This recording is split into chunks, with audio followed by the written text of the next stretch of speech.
The morning sun cast long shadows across Fort Braxton's main training ground as 282 soldiers gathered for what they thought would be another routine demonstration.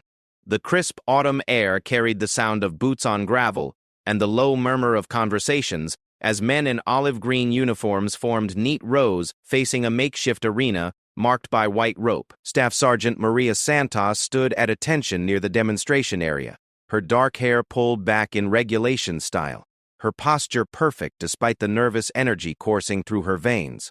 At 28, she had already earned respect among her peers through 7 years of dedicated military service, but today would test her in ways she never imagined. The occasion was the annual Interbase Martial Arts Exhibition, where soldiers from different units would demonstrate various combat techniques to visiting officers and fellow servicemen. Maria had volunteered to showcase women's self-defense applications in military combat, a topic that still raised eyebrows in 1987 despite the changing times. Colonel Richardson, a stern man in his 50s with graying temples, stepped forward to address the assembled crowd. His voice carried clearly across the training ground as he explained the purpose of the demonstration. The military was evolving, he said, and it was important for all soldiers to understand that physical strength came in many forms. Women were increasingly taking active roles in the armed forces, and everyone needed to respect that reality. Maria felt the weight of hundreds of eyes upon her as the colonel introduced her credentials. She had earned a black belt in judo during her college years and had continued training throughout her military career. More importantly, she had successfully completed the same combat training as her male counterparts and had proven herself in numerous field exercises. Among the gathered soldiers stood Private First Class Danny Morrison, a 22-year-old from rural Texas who had joined the Army 6 months earlier. Danny was tall and broad-shouldered with the kind of physical presence that had made him a star linebacker in high school. He had grown up in a traditional household where men were expected to be protectors and women were expected to be protected. The idea of a woman teaching combat techniques to soldiers struck him as absurd. Morrison had been vocal about his opinions in the barracks, often making crude jokes about women in the military that made his fellow soldiers uncomfortable. He believed that physical confrontations were a man's domain, and that any woman who thought otherwise was deluding herself. His attitude had already earned him several reprimands from superior officers, but he seemed incapable of changing his mindset. As Maria began her presentation, explaining the principles of leverage and technique over brute force, Morrison whispered sarcastic comments to the soldiers standing near him. He questioned how someone barely 5 feet 6 inches tall could possibly defend herself against a real threat. His comments grew louder and more disruptive, causing nearby soldiers to shift uncomfortably and try to distance themselves from him. The demonstration area had been set up with various props including training mats, practice weapons, and protective gear. Maria began by explaining how proper technique could allow a smaller person to overcome a larger opponent. She demonstrated basic self-defense moves with a volunteer from the audience, showing how to break free from various holds and how to use an attacker's momentum against them. Her movements were fluid and precise, each technique executed with the kind of confidence that only came from years of practice. The assembled soldiers watched with growing respect as she effortlessly demonstrated throws, joint locks, and striking techniques. Her explanations were clear and educational, focusing on the scientific principles behind each move rather than relying on mystique or intimidation.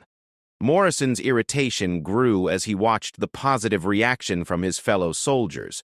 He saw nods of approval, heard murmurs of appreciation, and noticed that even some of the older, more traditional officers seemed impressed by the demonstration. This contradicted everything he believed about natural order and gender roles. During a brief pause in the demonstration, Morrison made a comment loud enough for several nearby soldiers to hear. He suggested that the techniques might work in a controlled environment with a cooperative partner, but would fail completely against a real man who wasn't playing along. His words carried an undertone of challenge that made the surrounding soldiers tense. Staff Sergeant Williams, Morrison's immediate superior, shot him a warning look and quietly ordered him to remain silent during the demonstration. But Morrison's resentment was building, fueled by what he perceived as a challenge to his worldview and an assault on his masculine identity. Maria continued her demonstration, unaware of the growing tension in one section of the audience. She explained how awareness and quick thinking were often more valuable than physical strength in dangerous situations. She demonstrated how to assess threats, how to position oneself advantageously, and how to strike effectively at vulnerable points on an attacker's body. The morning was progressing smoothly until Maria called for questions from the audience. Several soldiers raised their hands with legitimate inquiries about technique modifications and practical applications. Maria answered each question thoughtfully, often providing additional demonstrations to clarify her points. Then Morrison's hand shot up.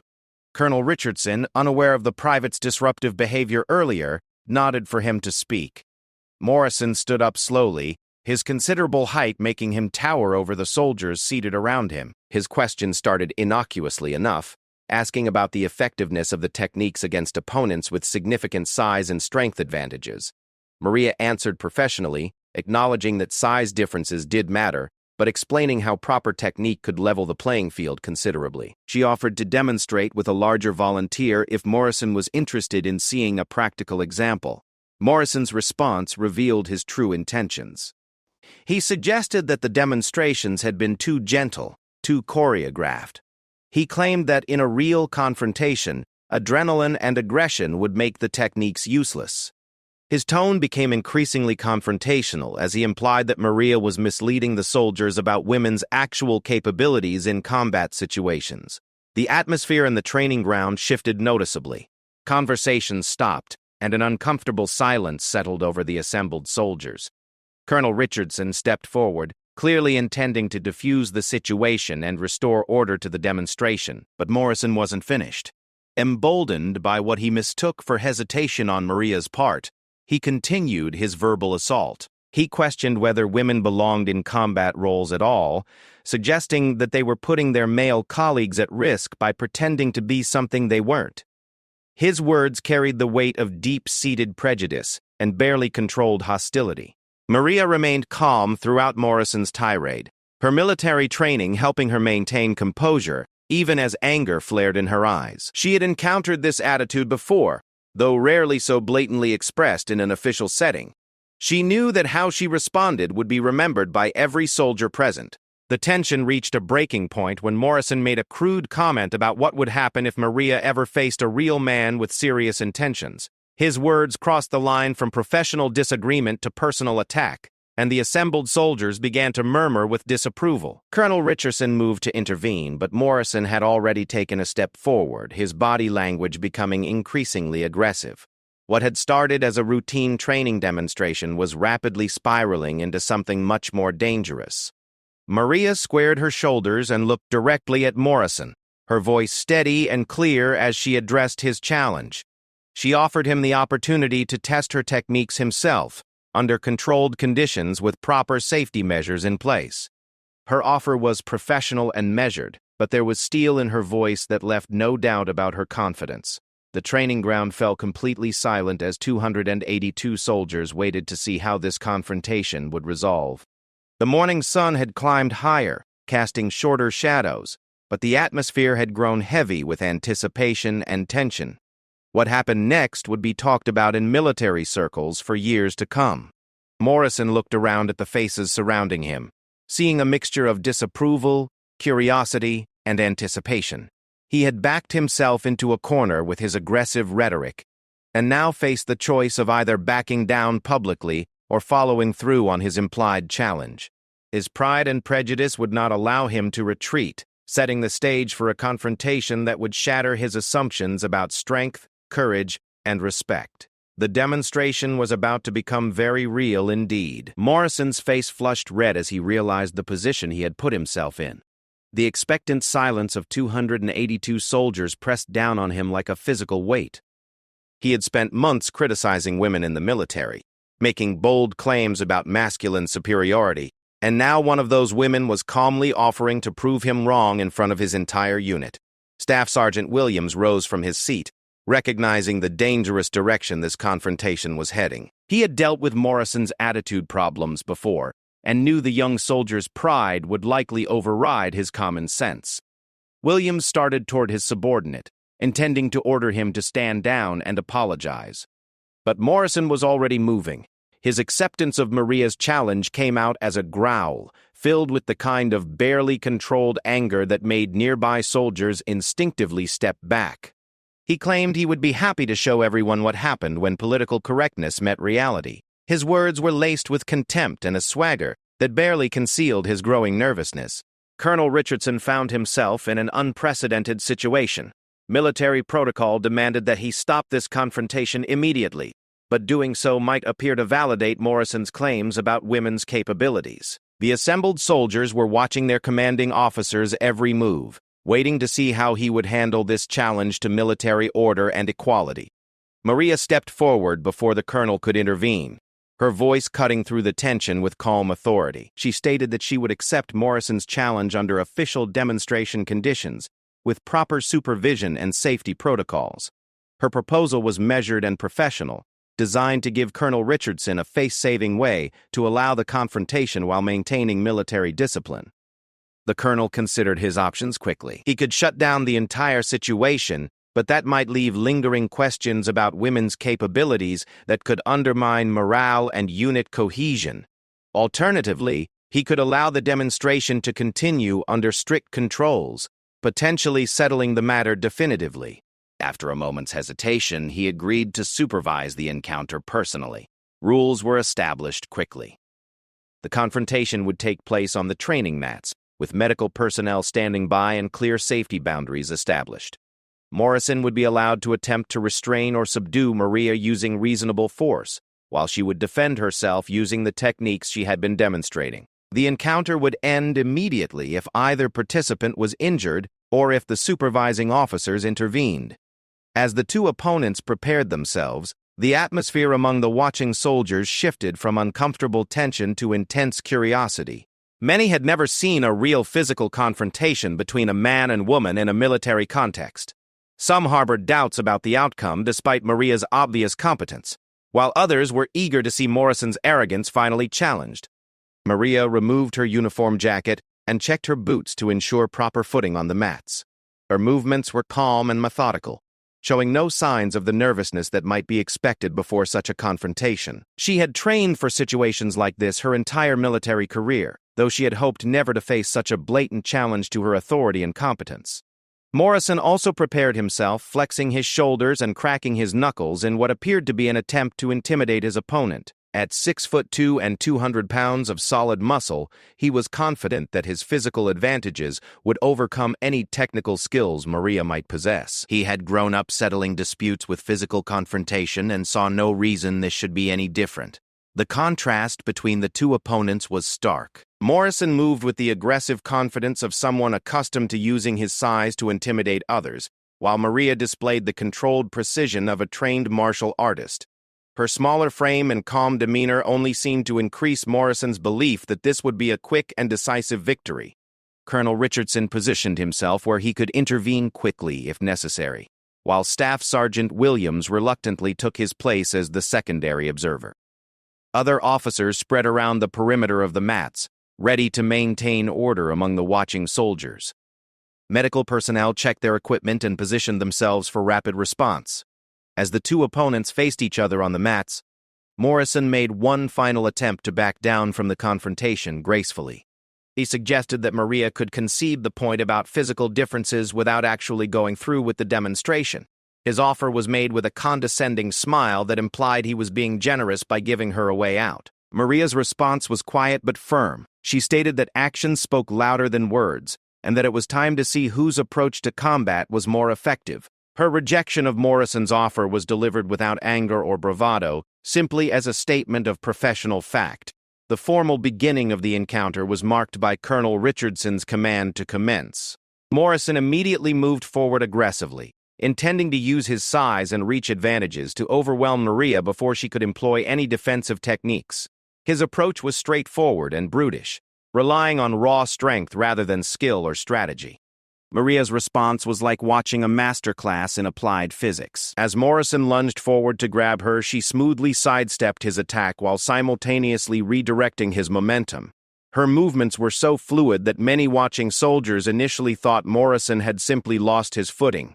The private stumbled past his intended target, caught off guard by her unexpected mobility. His confidence faltered momentarily as he realized that his first attack had been completely ineffective. He had expected to end the confrontation within seconds, but instead found himself struggling to even make contact with his opponent.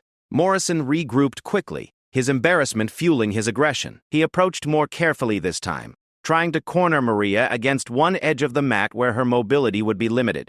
His strategy showed some tactical thinking, but he still relied primarily on his physical advantages rather than any real combat training. Maria allowed herself to be backed toward the edge of the mat, appearing to fall into Morrison's trap. The watching soldiers leaned forward, many expecting to see her disadvantaged position lead to a quick conclusion to the confrontation. Some began to worry that Morrison's size would indeed prove decisive despite Maria's obvious skills.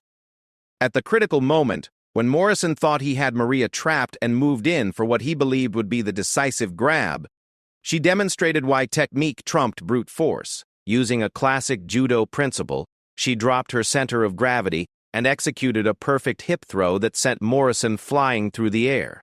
The sound of Morrison's body hitting the mat echoed across the training ground, followed by a collective gasp from the assembled soldiers. Many had never seen such a dramatic demonstration of how leverage and timing could overcome size and strength. Morrison lay on the mat for a moment, more stunned by surprise than actual injury. As Morrison struggled to his feet, his face showed a mixture of embarrassment and growing anger. The easy victory he had expected was clearly not going to materialize, and he was beginning to realize that he had seriously underestimated his opponent. His subsequent attacks became more desperate and less controlled. Maria continued to demonstrate her superior training with each of Morrison's increasingly frantic attempts to assert his dominance. She evaded his lunges, redirected his strikes, and generally made him look clumsy and unprepared. Her defensive techniques were so effective that she appeared to be dancing around her larger opponent. The psychological impact of Morrison's repeated failures was becoming evident to everyone watching.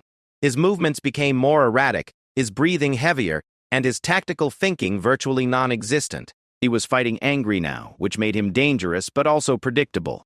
Colonel Richardson watched the demonstration with growing concern, not for Maria's safety, but for Morrison's deteriorating mental state. The private was clearly unable to accept that his fundamental assumptions about physical confrontation were being systematically dismantled in front of his peers.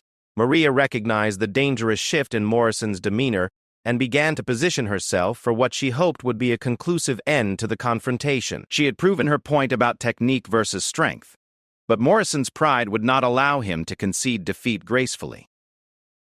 The watching soldiers were witnessing something unprecedented in their military experience. The quiet confidence of the female staff sergeant contrasted sharply with the increasingly desperate aggression of the male private. Many were beginning to understand that they were watching a master at work. Morrison's next attack would be his most dangerous yet. Driven by humiliation and rage rather than any coherent strategy, he had abandoned all pretense of controlled demonstration and was now fighting with the single-minded determination to prove his masculine superiority at any cost. Maria prepared herself for what she knew would be Morrison's most desperate attempt to salvage his reputation. Her training had taught her to recognize when an opponent was moving beyond rational combat into emotional desperation. Such opponents were dangerous because they became unpredictable and willing to ignore personal safety. The stage was set for the climactic moment that would determine not just the outcome of this particular confrontation, but would challenge fundamental assumptions about strength, gender, and respect that had shaped military culture for generations. The watching soldiers held their breath as Morrison gathered himself for what everyone sensed would be his final assault. Morrison's breathing had become ragged and uneven as frustration and embarrassment clouded his judgment. The confident swagger he had displayed just minutes earlier had evaporated, replaced by the desperate determination of a man whose fundamental beliefs about the world were being systematically destroyed in front of his peers. Each failed attack had chipped away at his self-image until only raw aggression remained. The assembled soldiers watched with a mixture of fascination and growing unease as Morrison's behavior became increasingly erratic. What had started as an educational demonstration was transforming into something darker and more personal. The young private was no longer fighting to prove a point about military effectiveness. He was fighting to salvage his masculine identity. Maria maintained her defensive posture, her breathing still controlled and her movements precise. She had faced aggressive opponents before in her martial arts training, but never in a situation with such high stakes and so many witnesses. Every move she made would be analyzed and remembered by the soldiers watching, potentially influencing attitudes about women in the military for years to come. Colonel Richardson found himself in an increasingly difficult position. The demonstration had clearly proven Maria's competence and Morrison's misconceptions, but the private seemed unable to accept defeat gracefully. The colonel's instincts told him to intervene, but doing so prematurely might undermine the very lessons about capability and respect that the confrontation was teaching. Staff Sergeant Williams positioned himself closer to the mat, recognizing the dangerous shift in his subordinate's mental state. He had seen Morrison's temper before, but never in such a public setting and never directed at a superior officer.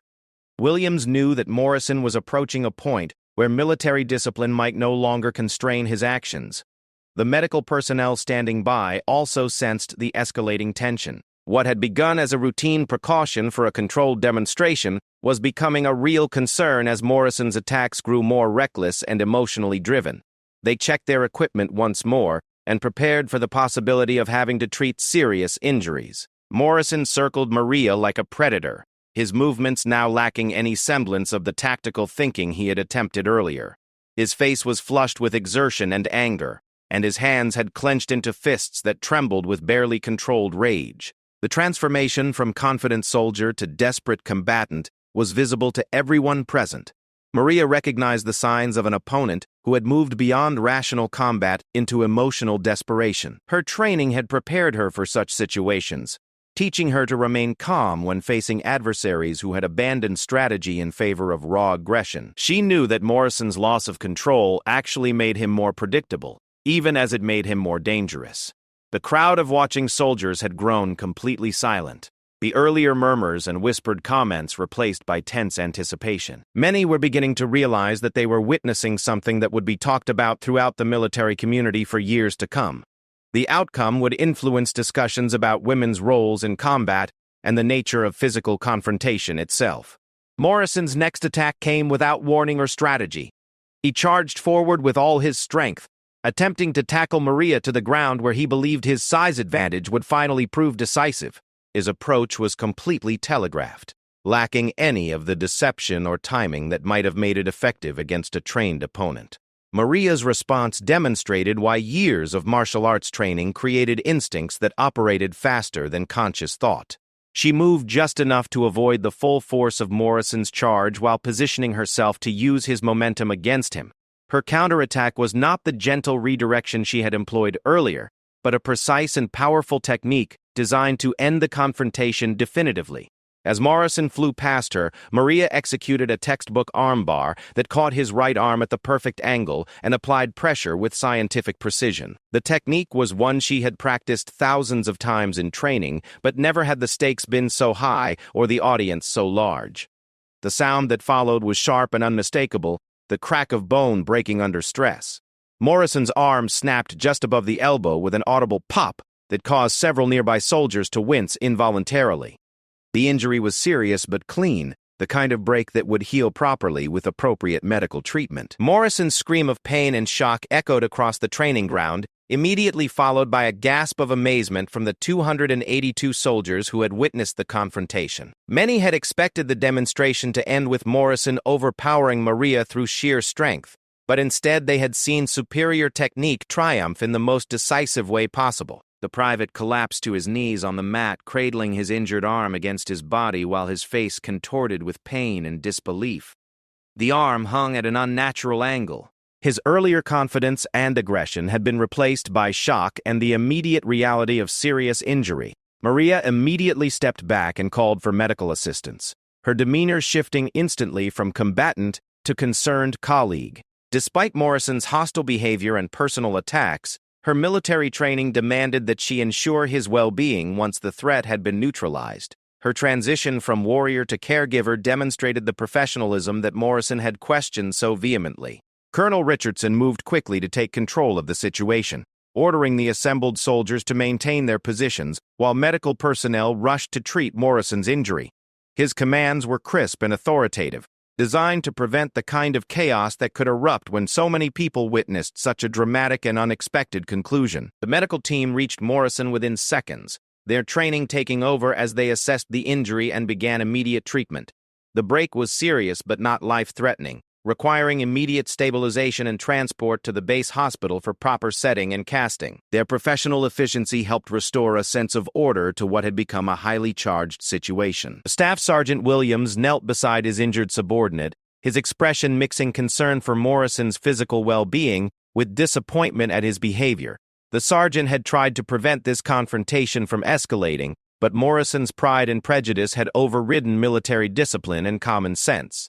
As Morrison was prepared for transport to the medical facility, his eyes remained fixed on Maria with an expression that mixed pain, humiliation, and something that might have been the beginning of understanding. His fundamental assumptions about strength and gender had been shattered along with his arm, forcing him to confront realities he had refused to acknowledge. Maria stood at attention as medical personnel worked on Morrison, her posture perfect, despite having just engaged in physical combat. Her uniform was barely disheveled, and her breathing had already returned to normal. The contrast between her composed professionalism and Morrison's broken condition spoke volumes about the effectiveness of training versus aggression. The assembled soldiers processed what they had witnessed in shocked silence. Many had harbored their own doubts about women's capabilities in physical confrontations, but those doubts had been answered definitively and dramatically. The image of Morrison's broken arm would serve as a powerful reminder that assumptions about strength could be dangerously wrong. Colonel Richardson faced the crowd of soldiers as Morrison was carried away on a stretcher. The colonel's expression was serious as he prepared to address what had just occurred and its implications for military culture and discipline. The demonstration had proven its point more dramatically than anyone had anticipated. Some soldiers looked at Maria with newfound respect, recognizing that they had witnessed a masterclass in applied martial arts. Others seemed stunned by the sudden reversal of what they had expected to see, their preconceptions about physical confrontation fundamentally challenged by the outcome. The training ground that had been filled with confident voices and casual conversation just an hour earlier was now heavy with the weight of what everyone had witnessed. The demonstration had accomplished its educational goals, but at a cost that nobody had anticipated when the morning began. Maria remained professional throughout the immediate aftermath, answering Colonel Richardson's questions about the techniques she had used and confirming that she had not intended to cause serious injury. Her explanation of the armbar technique was clinical and educational, demonstrating that even the dramatic conclusion had been the result of training and technique rather than luck or accident.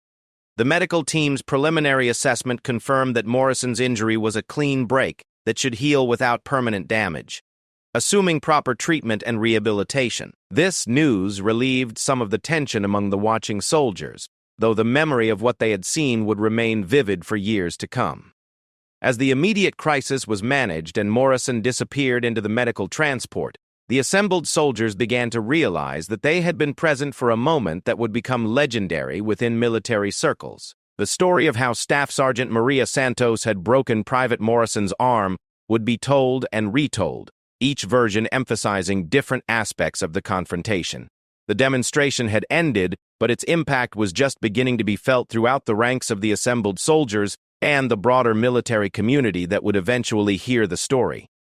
The silence that followed Morrison's departure stretched for several long moments as 282 soldiers struggled to process what they had witnessed. The training ground, which had buzzed with conversation and energy just an hour earlier, felt heavy with the weight of a moment that would reshape attitudes and conversations for years to come. Colonel Richardson stepped forward to address the assembled soldiers, his voice carrying the authority needed to restore order and provide context for what had just occurred. He began by emphasizing that what they had witnessed was not a failure of military discipline, but rather a powerful demonstration of why respect for all soldiers was essential to unit effectiveness and morale. The colonel's words were carefully chosen, acknowledging the dramatic nature of the confrontation while reinforcing the lessons it had taught about assumptions, prejudice, and the dangers of underestimating fellow soldiers based on gender or physical appearance. His speech would be remembered almost as vividly as the demonstration itself. Maria stood at attention throughout the colonel's address, her composure never wavering despite the extraordinary circumstances she had just navigated. Her professionalism in the aftermath of the confrontation impressed the watching soldiers almost as much as her combat skills had during the actual encounter. When Colonel Richardson called upon Maria to explain the techniques she had employed, she responded with the same educational focus she had maintained throughout the original demonstration. Her explanation of leverage, timing, and the specific mechanics of the armbar was delivered without boasting or emphasis on Morrison's humiliation. The soldiers listened intently as Maria described how proper training could enable anyone to defend themselves effectively against larger opponents. Her technical explanation helped transform what could have been seen as a freakish occurrence into a teachable moment about the science of combat and the importance of skill over size. Several soldiers raised their hands with questions about martial arts training and its applications to military combat. Their inquiries were respectful and genuinely curious, a marked contrast to Morrison's earlier hostility. The dramatic conclusion of the confrontation had apparently convinced them that Maria's expertise was worth learning from rather than challenging. Maria answered each question thoroughly, often demonstrating the techniques she described with volunteer assistance from the audience. Her teaching style remained patient and encouraging, showing no trace of the combat intensity she had displayed during the actual confrontation. This professional transition impressed the watching officers as much as her fighting skills had. Staff Sergeant Williams returned from the medical facility with an update on Morrison's condition. The private's arm had been successfully set and cast, and doctors expected a full recovery within 6 to 8 weeks. More importantly, Morrison had reportedly expressed a desire to apologize to Maria for his behavior once he was released from the hospital. The news of Morrison's potential change in attitude sparked quiet conversations among the assembled soldiers. Many had expected him to remain bitter and resentful about his humiliation, but the severity of his defeat seemed to have broken through his prejudices in a way that mere words never could have achieved. Colonel Richardson used Morrison's apparent transformation as an opportunity to discuss the broader implications of what had occurred. He spoke about how military effectiveness depended on recognizing and utilizing the strengths of all soldiers, regardless of gender or background. His words carried special weight coming immediately after such a dramatic demonstration. As the formal portion of the demonstration concluded, many soldiers approached Maria directly with questions and comments. Their interactions were respectful and professional, a sharp contrast to the skepticism and hostility that had been evident earlier in the morning. The broken arm had apparently broken down barriers as well. Some soldiers shared their own experiences with female colleagues who had proven themselves in various military roles. Others admitted that they had harbored doubts similar to Morrison's but now recognized the importance of judging individuals by their abilities rather than their gender. These conversations represented a significant shift in attitudes. Maria accepted the praise and questions with characteristic modesty, always redirecting attention to the training and techniques rather than her personal accomplishment. She emphasized that what they had seen was not unique to her, but rather the result of proper instruction and dedicated practice that was available to anyone willing to commit to learning. The story of the demonstration spread rapidly throughout Fort Braxton and beyond. By evening, soldiers throughout the base were discussing what had happened, often with details that grew more dramatic with each telling. The basic facts remained consistent, however. A female staff sergeant had definitively defeated a larger male soldier who had challenged her authority. Morrison spent 3 days in the base hospital, receiving visits from fellow soldiers who were curious about his experience and perspective. Initially bitter about his humiliation, he gradually began to acknowledge that his assumptions about women and combat had been fundamentally flawed. His conversations with visitors became increasingly introspective. When Morrison was released from the hospital, he immediately requested permission to speak with Maria. Their private conversation lasted over an hour, during which he offered a sincere apology for his behavior and asked if she would be willing to provide martial arts instruction to him and other interested soldiers. Maria's acceptance of Morrison's apology and her willingness to teach him demonstrated the kind of professionalism and grace that further enhanced her reputation among her fellow soldiers. Her ability to separate Morrison's previous behavior from his current desire to learn showed a maturity that impressed both enlisted personnel and officers. The martial arts training program that developed from Morrison's request became one of the most popular activities on the base. Soldiers of all ranks and both genders participated in classes that emphasized the same principles Maria had demonstrated during the confrontation. Technique over strength, strategy over aggression, and respect for all participants. Morrison became one of the most dedicated students in the program, his previous humiliation having taught him valuable lessons about humility and the importance of learning from those with superior knowledge and skills. His transformation from antagonist to advocate became almost as famous as the original confrontation. The incident was eventually documented in official military reports as an example of how prejudice and assumptions could undermine unit cohesion and effectiveness. Maria's handling of the situation was cited as exemplary, demonstrating both the importance of maintaining professional standards and the value of using confrontation as a teaching opportunity. Years later, when discussions about women in combat roles intensified, the story of Maria Santos and the broken arm was frequently referenced by both supporters and opponents of expanded female participation in the military.